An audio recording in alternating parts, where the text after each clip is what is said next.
The Melacha Makeh BePatish is putting the final blow on an item on Shabbat. And that's a sur. It's not allowed to be done on Shabbat. Okay, now we're up to 17.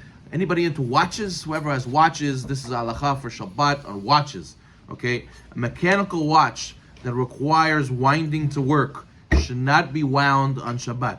But if you really need to wear it, you're allowed to ask a guy to wind it for you. If the watch is already wound, you may wind it more before it stops working. So what happens? Guy has a fancy schmancy AP. Yeah, AP. He has the white ceramic one, right? And the skeleton. So what happens? So then he's dead because he didn't wear it in a while. You know, people who have automatic. You talking about automatic or mechanical? No, mechanical. But I'm saying even automatic, right? Automatic, if it's dead, it's also sort of wake it up. Yeah, wake it up on Shabbat. Usually people put it in those things that spin, right? The safe, the winders, right? Right. But let's say he didn't, and he didn't wear it in a while, so it died. Or it's a mechanical watch that you need to wind it up before every single time you use it. So he says it will be asur to wind it, but if you already wound it and it's working, you're allowed to wind it more. That's why it's also allowed to wear your automatic watch, because if you wear an automatic watch, every time you're moving around, you're winding it more. That's also allowed because it's already working. Okay, fine. What about these little toys? You know, you have kids have these toys, you have to wind them. And you go eat, and you put it on the thing, goes shh, right? So other mechanical items such as a toy train may be wound on Shabbat. 18. One may adjust the time on a mechanical watch on Shabbat. However, a watch that runs on electricity may not be adjusted if by adjusting it, one will have to stop the flow of electricity. 19. One may adjust binoculars that are non-electric. You can do watches or you can't? No, watches that are dead, you can't wake them up. And also, if you have a watch and you're going to pull out the crown and it's going to stop, it's also a problem. So a person has to know that if it's running, if it continues running, so then you're allowed to wear it, and even though it winds more. But to wake it up is a sur.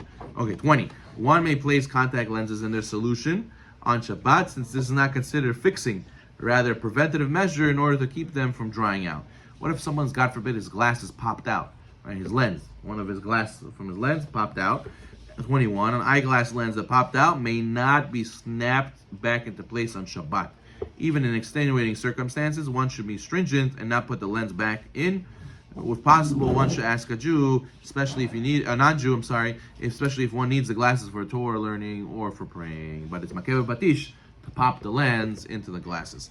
22. One may restore a crushed hat to its original shape unless it's seriously wrinkled. The professional care is needed to restore it. 23. It is permitted to open plastic bottles on Shabbat. This is a big hidush that the Rav Ovadia gave, to open plastic bottles on Shabbat. If possible, it's better to be stringent and open any metal bottles once to be used before Shabbat. However, if one did not do so, it's permitted to open the bottles even on Shabbat, and there's no need to puncture a hole in it. Meaning to say, many Ashkenazi poskim say, you're not allowed to open bottles on Shabbat. And if you do, you're going to be doing Makeh BePatish. You're going to be creating a vessel. Rav Ovadia gave a famous leniency where he says that really, I'm not creating a cap and I'm not creating a bottle. First of all, my intention is to throw away the bottle. I'm not going to keep the bottle.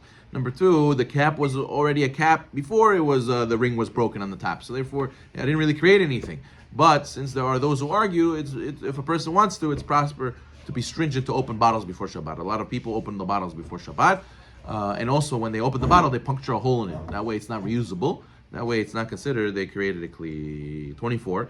It is permitted to open a can of soda on Shabbat, even though it creates an opening from which you can pour from. But one should throw the can out after using it. You should not reuse it, because then it's going to be mitaken mana, tekon kli. Okay, what about a can opener? Can I use a can opener? Yes, you're allowed to use a can opener on Shabbat. 25. One may open a can with a can opener, but it should be thrown out immediately upon emptying its contents. In Israel, they used to give shoko besakit, right? The milk in a bag, right? 26. One may open a bag of milk or other drinks, even with scissors, and one does not have to immediately empty it out upon opening. And similarly, one may open a carton of milk, even though one creates a spout from which to pour from, since ultimately when they're finished, the carton is thrown out. So the comes out that even if I open the bottle today, open the carton today, orange juice, milk, all these things, and I don't use it right away, it's going to keep being in the fridge for a little while. Since at the end I'll throw it away, so therefore it's allowed. That's a big question. It used to be that Snapple bottles were made out of glass, right? And the question was, do you need to tovel the Snapple bottle before you drink from it? How can you drink from a bottle without being toveling in the mikveh? So they say because we throw it out, it's considered disposable. But there's a big discussion about the Ravadi's Chumrah to dip the aluminum tin foils, right? The aluminum pans that people use to cook for Shabbat, and the one-time use ones they put in the oven. So the question is, since those are not really disposable, technically you could use them multiple times. So Ravadi writes it's proper to dip those in the mikveh or to make them made by Jews.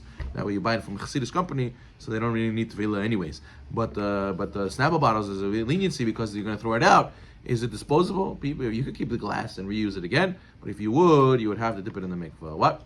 There's a seal on a Snapple now. They have a seal now, which you have to break.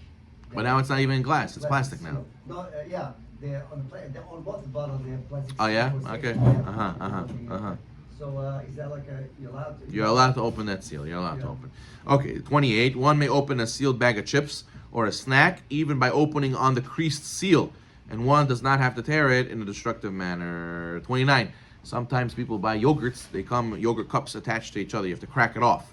29. One may separate yogurt cups that are attached to each other on Shabbat. People who are wine drinkers, they want to uncork the bottles on Shabbat. One may use a corkscrew to uncork a bottle on Shabbat, but not using there's some fancy schmancy electric ones. Those you have to be careful from. The manual ones. There's a specific one I saw that's cool. It's like a 2-piece one. That way it's like if the cork breaks, especially if you have older bottles, the cork usually is not so good. So you have to put in one part and then you put in the other, and then it gets the whole thing out because you don't want pieces in your wine. Okay, fine. Let's do one more. 31. One who has a utensil that requires immersion in a mikvah should preferably try to give it as a gift to a non-Jew, and then borrow the item back from him. This is on Shabbat. Let's say, we bought this dish. We forgot to dip it in the mikvah. It's Shabbat already. What do we do? So he says, hey, Lili, you should give it to a non-Jew as a gift and borrow it back from him.